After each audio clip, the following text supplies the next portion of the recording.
Assalamualaikum warahmatullahi wabarakatuh. Di pembahasan yang kedua ini, Imam Al-Ghazali akan membahas tentang bala tentara hati. Tolong dibantu tekan tombol like dan subscribe-nya saudaraku. Dan nyalakan semua notifikasinya. Terima kasih. Allah SWT berfirman. Artinya, dan tidak ada yang mengetahui tentara Tuhanmu melainkan Dia sendiri. Qs. Al-Mudassir 31. Ayat tersebut mengisyaratkan sebuah pengertian bahwa Allah SWT memiliki tentara baik di hati, ruh dan di alam-alam yang lain. Mengenai tentara Tuhan itu, tak seorang pun yang mengetahui hakikat dan jumlahnya secara terperinci, selain Allah SWT.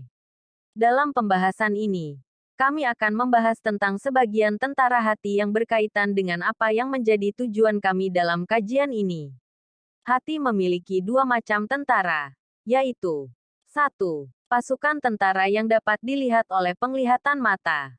2. Pasukan yang tidak dapat dilihat, kecuali oleh mata hati.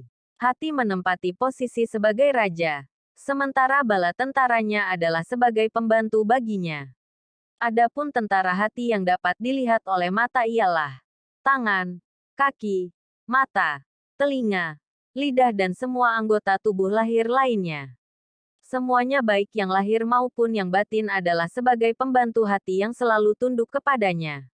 Hati sebagai penggerak, sedangkan semua pasukannya, sebagaimana disebut di atas diciptakan oleh Allah SWT, untuk selalu taat dan tunduk padanya, tanpa pernah bisa membantah dan membangkang. Ketika hati memerintahkan pada mata agar terbuka, maka mata pun menjadi terbuka. Jika hati memerintah kaki agar bergerak, maka bergeraklah kaki itu. Dan ketika hati menyuruh lidah untuk bicara, maka berbicaralah ia. Begitu pula seluruh anggota tubuh lainnya. Semuanya tunduk pada perintah hati. Kepatuhan itu dapat diibaratkan bagaikan kepatuhan para malaikat kepada Allah SWT. Mereka diciptakan Allah untuk selalu tunduk dan patuh kepadanya, tanpa pernah mengingkari dan mendurhakainya. Firman Allah SWT. 6. Artinya, malaikat-malaikat itu tidak mendurhakai Allah terhadap apa yang diperintahkannya kepada mereka dan selalu mengerjakan apa yang diperintahkan. Qs. At-Tahrim 6. Akan tetapi antara keduanya terdapat perbedaan secara prinsipil, yaitu ketaatan dan kepatuhan malaikat kepada Allah didasarkan atas pengetahuan akan makna ketaatannya kepada Allah SWT. Sedangkan kepatuhan kedua kelopak mata, kaki, tangan, telinga dan lainnya pada hati tanpa didasari pengetahuan, hanya semata-mata patuh tanpa mengetahui makna akan kepatuhannya itu.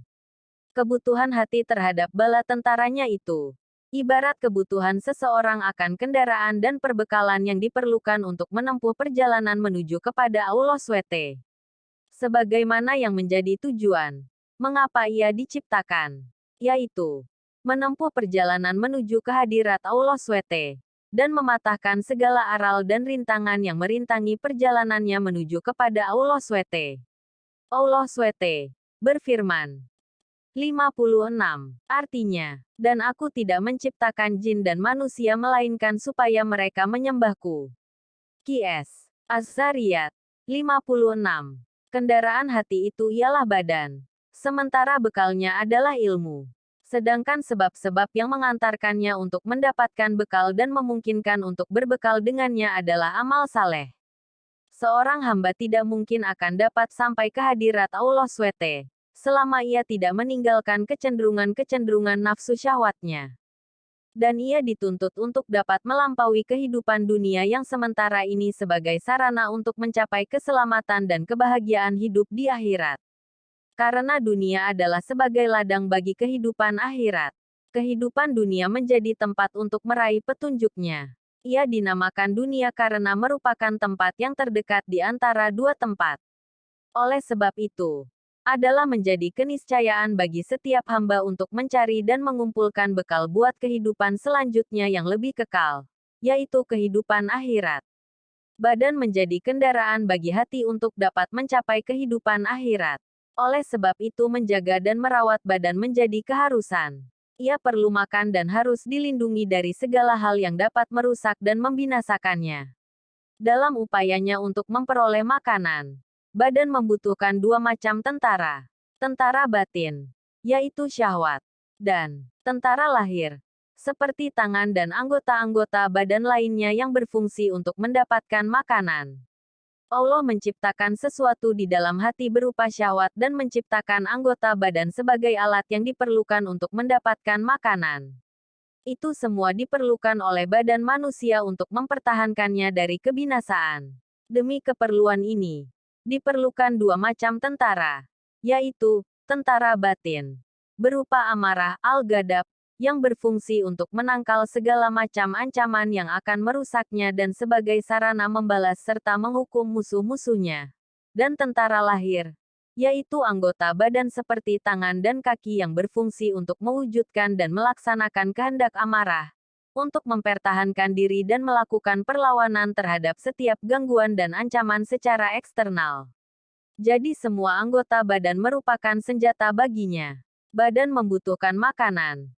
Jika tidak mendapatkan makanan, maka nafsu syahwat menjadi tidak berfungsi.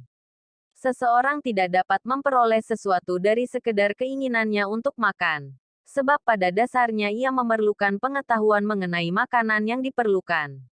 Dalam hal ini pun diperlukan dua macam tentara, yaitu tentara batin, berupa indera pendengar, penglihat, pencium, peraba dan perasa. Sedangkan tentara lahir yang menjadi media bagi tentara batin itu, berupa telinga, mata, hidung, kulit dan lain sebagainya. Pembahasan mengenai persoalan ini secara detail memerlukan waktu yang panjang dan kitab yang berjilid-jilid. Tetapi kami telah sedikit membahas persoalan ini di dalam kitab Syukur, dalam Ihya Ulumuddin. Secara garis besar tentara hati itu dapat terbagi menjadi tiga macam, yaitu: pertama, tentara hati yang berfungsi untuk memberikan semangat dan motivasi. Tentara jenis ini ada kalanya memotivasi manusia untuk mendapatkan hal-hal yang bermanfaat yang cocok baginya, seperti syahwat. Ada kalanya untuk menangkal kemudaratan seperti amarah dan emosi. Pembangkit semangat dan motivator ini disebut juga dengan kehendak iradah. Kedua, tentara hati yang bertugas sebagai penggerak motorik, yang menggerakkan seluruh anggota badan untuk mencapai apa yang menjadi tujuan-tujuannya. Tentara jenis ini disebut dengan kemampuan kudrah, yang tersebar di seluruh anggota tubuh, terutama di dalam otot-otot dan urat-urat. Ketiga, tentara hati yang berfungsi sebagai instrumen yang dapat mengenal segala sesuatu. Tentara jenis ini bagaikan mata-mata yang diperankan oleh indera penglihat, pendengar, peraba, perasa, dan lain sebagainya. Semuanya tersebar pada anggota-anggota tubuh tertentu. Tentara jenis ini disebut juga dengan instrumen pengetahuan ilmu, dan pengenalan idrak. Masing-masing dari tentara batin itu disertai tentara lahir, yaitu anggota-anggota badan yang kejadiannya terdiri dari unsur-unsur campuran, seperti dari unsur lemak, daging, urat, darah dan tulang. Semua unsur di atas disetting sebagai bahan dasar tentara-tentara lahir. Seperti kekuatan menggenggam dan memegang, terdapat pada jari-jari tangan. Ketajaman melihat pada organ mata. Demikian pula kekuatan pada organ-organ yang lain. Tetapi kami tidak akan membahas masalah tersebut, mengingat persoalan tersebut tergolong alam nyata, syahadah. Kami akan membatasi pembahasan kami pada tentara-tentara batiniah yang tidak terlihat oleh mata. Dan tentara jenis ketiga ini, yang merupakan instrumen pengenal. Secara garis besar dari pembagian tersebut dapat pula dikualifikasikan menjadi instrumen yang menempati posisi lahiriah, yaitu panca indera, seperti pendengaran, penglihatan, penciuman, perasa dan peraba. Sedangkan yang sebagian lagi menempati posisi batiniah, yaitu pada rongga otak. Dan yang ada di dalam rongga otak ini pun berjumlah 5. Ketika manusia melihat sesuatu, lalu ia memejamkan matanya, maka ia akan melihat gambar dari sesuatu yang dilihatnya tersebut di dalam jiwanya, yang dinamakan khayal. Kemudian gambaran khayal tersebut direkam di dalam memorinya. Disebabkan adanya tentara yang berfungsi sebagai perekam dan penghafal. Selanjutnya timbul daya untuk memikirkan apa yang dihafalnya tersebut. Hasil dari proses pemikiran itu akan dapat menciptakan adanya saling keterkaitan antara sesuatu gambaran dengan yang lain. Sehingga dapat mengingat kembali masalah-masalah yang pernah terjadi yang mungkin sempat terlupakan di dalam hayalannya. Dalam hal ini diperankan oleh indera gabungan, hayalan, pikiran, ingatan dan hafalan. Andai saja Allah SWT tidak menciptakan kekutaan hafalan, pikiran, ingatan dan hayalan, tentu otak manusia akan kosong dari segala gambaran dan ingatan. Seperti halnya kosongnya tangan dan kaki manusia dari hal tersebut. Kekuatan-kekuatan tersebut juga memiliki tentara batin yang juga bertempat di dalam batin manusia, hati. Demikianlah pembahasan macam-macamnya tentara hati yang sulit dipahami oleh mereka yang memiliki keterbatasan pikiran. Bagi mereka ini, memerlukan waktu yang panjang dengan menampilkan perumpamaan-perumpamaan yang cukup. Tujuan kami dalam pembahasan ini diperuntukkan bagi orang-orang yang kuat pikirannya dan orang-orang yang berilmu.